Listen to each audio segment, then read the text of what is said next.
ظالم کون ہے؟ جانیے قرآن سے۔ سلام علیکم، سلامتی اوپر آپ سب کے۔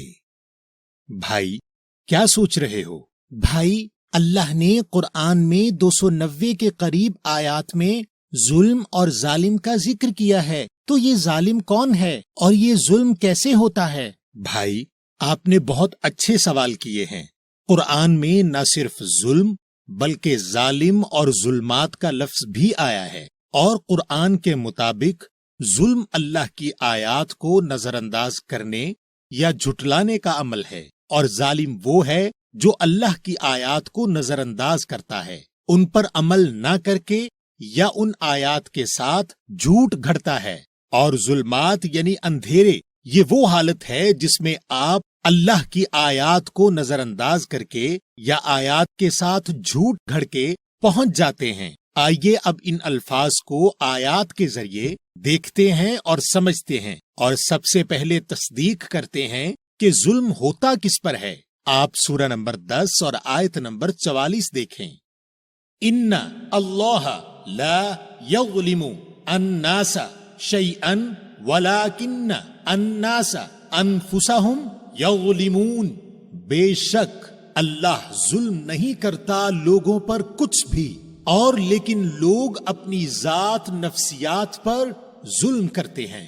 بھائی، اس آیت کے مطابق ظلم وہ ہے جو ہم اپنی ذات پر کرتے ہیں، مگر میں سمجھتا تھا کہ جو ہم دوسروں کے ساتھ غلط کرتے ہیں وہ ظلم ہوتا ہے۔ بھائی، جو آپ دوسروں کے ساتھ غلط کرتے ہیں وہ ظلم سے زیادہ جرم ہوتا ہے، اور ظلم وہ ہے جو آپ اپنے ساتھ آیات کو نظر انداز کر کے کرتے ہیں۔ تو بھائی، ہم یہ ظلم اپنے ساتھ کیسے کرتے ہیں؟ اس کے لیے آپ سورہ نمبر 7 کی آیت نمبر 177 دیکھیں۔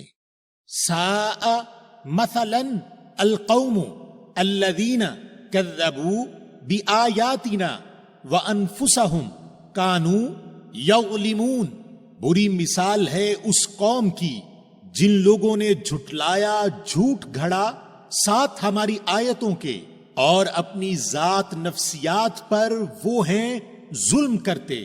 بھائی، اس آیت میں اللہ بتا رہے ہیں کہ جو لوگ اللہ کی آیات کو جھٹلاتے ہیں یا آیات کے ساتھ جھوٹ گھڑتے ہیں وہ اپنے نفس پر ظلم کرتے ہیں۔ جی میرے بھائی، ظلم آپ اپنی ذات پر کرتے ہیں۔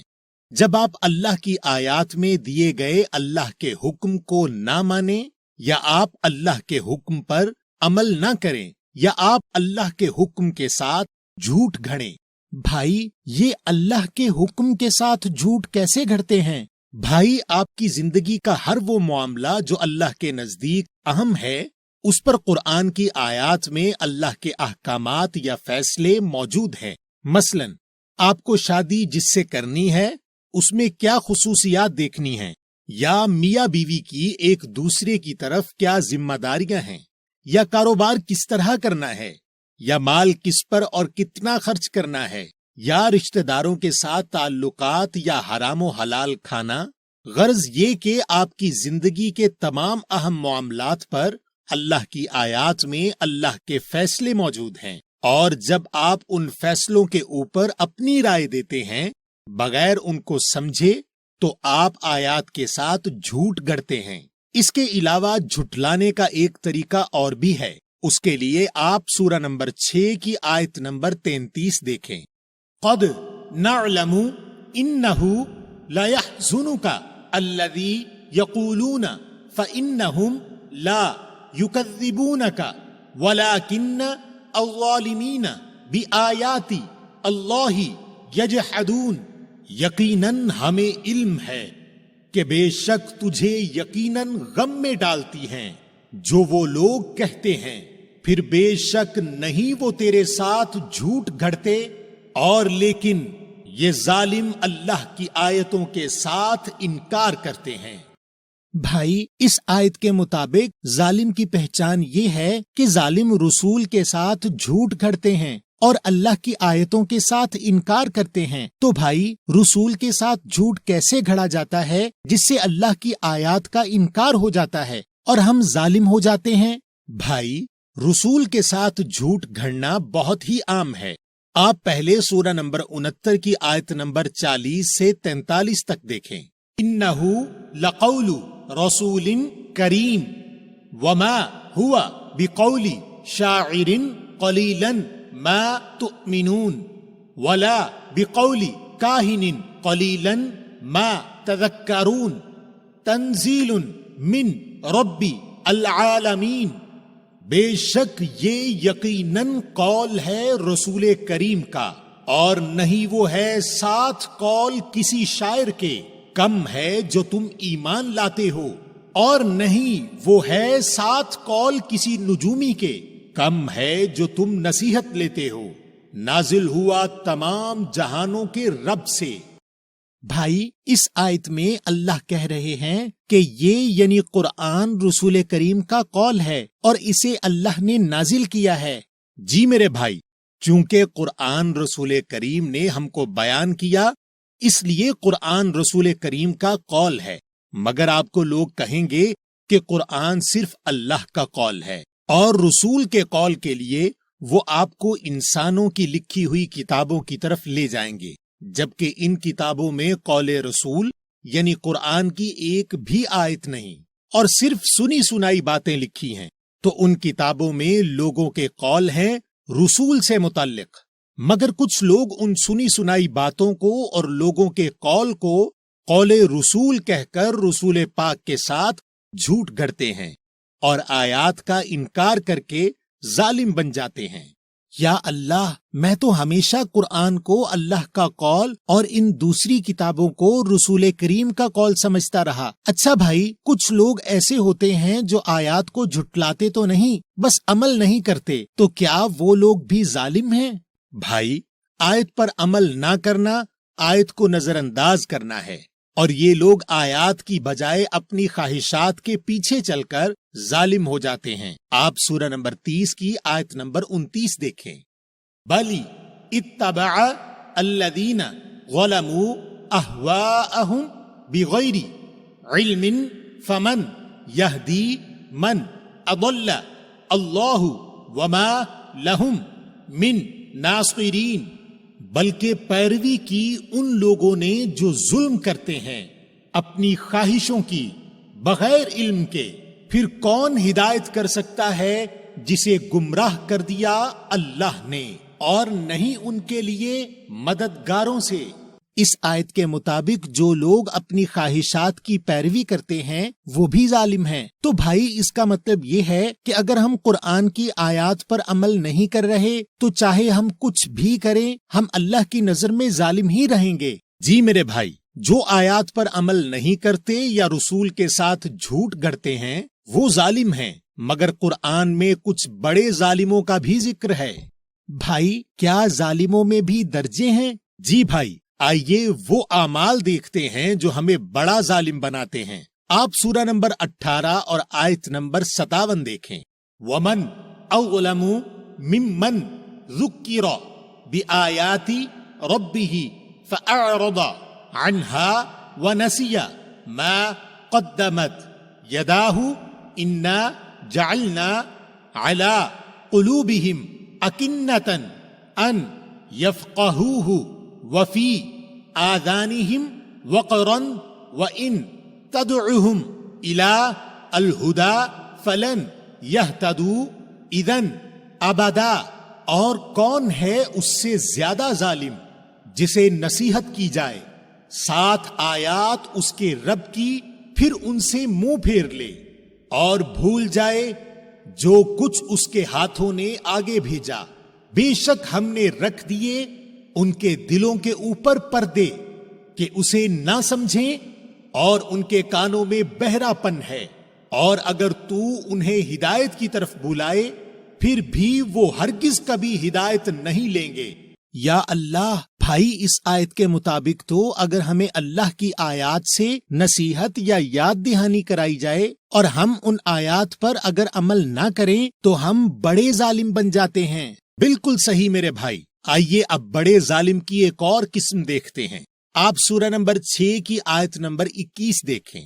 وَمَنْ أَظْلَمُ مِمَّنِ افْتَرَى عَلَى اللَّهِ كَذِبًا أَوْ کذب بآیاتہ انہ لا یفلح الظالمون، اور کون زیادہ ظالم ہے اس سے جو ایجاد کرے اوپر اللہ کے گھڑا ہوا جھوٹ یا جھوٹ گھڑے ساتھ اس کی آیات، بے شک وہ نہیں فلاح پائیں گے خاص ظلم کرنے والے۔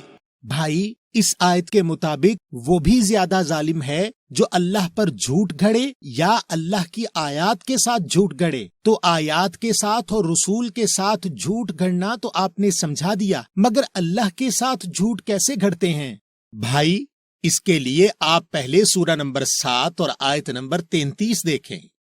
قل انما حرم ربی الفواحش ما ظہر منها وما بطن والإثم والبغي بغير الحق وأن تشركوا بالله ما لم ينزل به سلطانا وأن تقولوا على الله ما لا تعلمون۔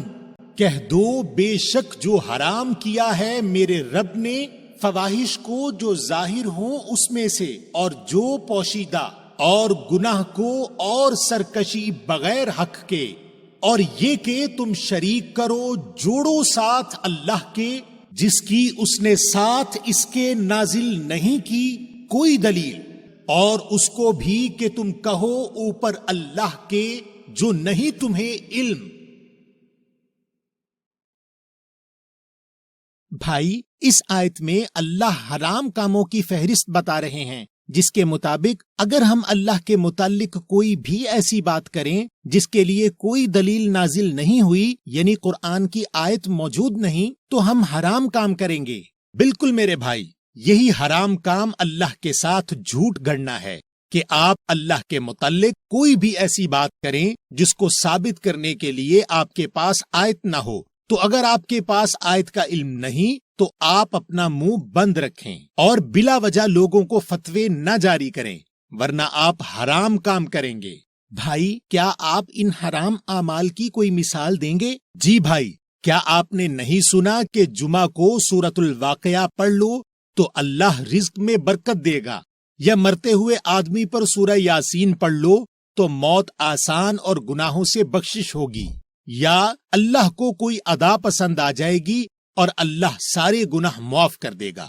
یا اللہ، بھائی میں نے یہ سب سنا ہے اور اب سمجھ میں آیا کہ ہم اللہ کے متعلق جو بھی بات کرتے ہیں اس کے ساتھ اگر ہمارے پاس آیت کی دلیل نہیں تو اس کو بیان کرنا حرام کام ہے، اور ہم اللہ کے ساتھ جھوٹ گھڑ کے بڑے ظالم ہو جاتے ہیں۔ اور اگر ہم یہ کہیں کہ وہ بات رسول کا قول ہے اور وہ بات قرآن میں نہیں تو بھی ہم ظالم ہو جاتے ہیں رسول کے ساتھ جھوٹ گھڑ کے۔ اچھا بھائی، مجھے ظلم اور ظالم تو سمجھ آ گیا، اب آپ ظلمات کیا ہے اور ہم اس میں کیسے جاتے ہیں یہ بھی بتا دیں۔ بھائی ظلمات کو سمجھنے کے لیے آپ سورہ نمبر 6 کی آیت نمبر 39 دیکھیں۔ والذین کذبوا بآیاتنا صم وبکم فی الظلمات من یشاء اللہ یضللہ ومن یشاء یجعلہ علی صراط مستقیم۔ اور جو لوگ جھٹلاتے جھوٹ گھڑتے ہیں ساتھ ہماری آیتوں کے، وہ بہرے اور گونگے ہیں بیچ ظلمات اندھیروں کے۔ جو چاہے اللہ گمراہی کر دے اس کے لیے، اور جو چاہے رکھ دے اس کو اوپر سیدھے راستے کے۔ بھائی اس آیت میں اللہ کہہ رہے ہیں کہ جو لوگ اللہ کی آیات کو جھٹلاتے یا ان کے ساتھ جھوٹ گھڑتے ہیں وہ لوگ ظلمات میں ہیں۔ تو بھائی ہم ان ظلمات یعنی اپنی ذات پر ظلم کرنے والی حالت سے کیسے باہر نکل سکتے ہیں؟ بھائی دیکھیں کہ اللہ آپ کو ظلمات سے نکالنے کے لیے کیا طریقہ بتا رہے ہیں۔ آپ سورہ نمبر 14 کی آیت نمبر 1 دیکھیں۔ الف لام را کتاب انزلناہ الیک لتخرج الناس من الظلمات الی النور باذن ربہم الی صراط العزیز الحمید۔ الف لام را، ایک کتاب نازل کی ہم نے اس کو تیری طرف اس لیے کہ تو نکالے لوگوں کو ظلمات اندھیروں سے نور روشنی کی طرف ان کے رب کے حکم سے راستہ کی طرف غالب تعریف کیے ہوئے۔ بھائی، اس آیت کے مطابق ہم اللہ کی کتاب کے ذریعے ظلمات سے نکل سکتے ہیں۔ بالکل صحیح میرے بھائی، آپ اللہ کی کتاب میں موجود اللہ کی آیات کے ساتھ جھوٹ گھڑ کے اور اللہ اور رسول کریم پر آیات بیان کرنے کی بجائے گھڑا ہوا جھوٹ بیان کر کے اور آیات پر عمل نہ کر کے ظلمات میں گئے ہیں۔ تو اب آپ اللہ کی کتاب میں موجود اللہ کی آیات پر عمل کر کے اور اللہ کی آیات کو بیان کر کے ہی ظلمات سے نکل سکتے ہیں، اور اگر آپ اس ظلمات سے نہیں نکلے تو قیامت کے روز ظالم کے ساتھ کیا سوال جواب اور عذاب ہوگا وہ آپ سورہ نمبر 35 کی آیت 36 اور 37 میں دیکھیں۔ والذین کفروا لہم نار جہنم لا یقضى علیہم فیموتوا ولا یخفف عنہم من عذابها کذالک نجزی کل کفور وہم یصطرخون فیہا ربنا اخرجنا نعمل صالحا غیر الذی کنا نعمل اولم نعمرکم ما یتذکر فیہ من تذکر وجاءکم النذیر فذوقوا فما للظالمین من نصیر۔ اور جن لوگوں نے انکار کیا ان کے لیے آگ ہے دوزخ کی، نہ قضا آئے گی ان کے اوپر کہ پھر مر جائیں، اور نہ ہی ہلکا کیا جائے گا ان سے اس کا عذاب۔ اس طرح ہم بدلہ دیتے ہیں تمام انکار کرنے والوں کو، اور وہ چلائیں گے بیچ اس کے، اے ہمارے رب ہمیں نکال، ہم عمل کریں درست اصلاح والے، برخلاف ان عمل کے جو ہم نے کیے۔ کیا ہم نے تمہیں اتنی عمر نہیں دی تھی جس میں نصیحت لیتا اس میں نصیحت لینے والا، اور آیا تم سب کے پاس خاص خبردار کرنے والا؟ پھر مزہ چکھو، پھر نہیں ظالموں کے لیے کوئی مددگار۔ میرے بھائی، اب یہ آپ کی ذمہ داری ہے کہ آپ قرآن میں موجود اللہ کے احکامات پر عمل کر کے خود بھی ظلمات سے نکلیں، اور اس ویڈیو کو شیئر کر کے زیادہ سے زیادہ لوگوں کو ظلمات سے نکلنا سکھائیں۔ آپ ہمارے کوسچن قرآن آفیشل کے نام سے موجود یوٹیوب چینل کو سبسکرائب ضرور کیجئے تاکہ آپ کو ہماری تمام ویڈیوز فوراً ملتی رہیں، اور آپ ہماری ایپ سٹور اور پلے سٹور پر کوسچن قرآن کے نام سے موجود مفت موبائل ایپ ڈاؤن لوڈ کریں اور ہزاروں سوالات اور ان کے جوابات براہ راست قرآن سے حاصل کریں اور مختلف ترجموں سے قرآن کا مطالعہ کریں۔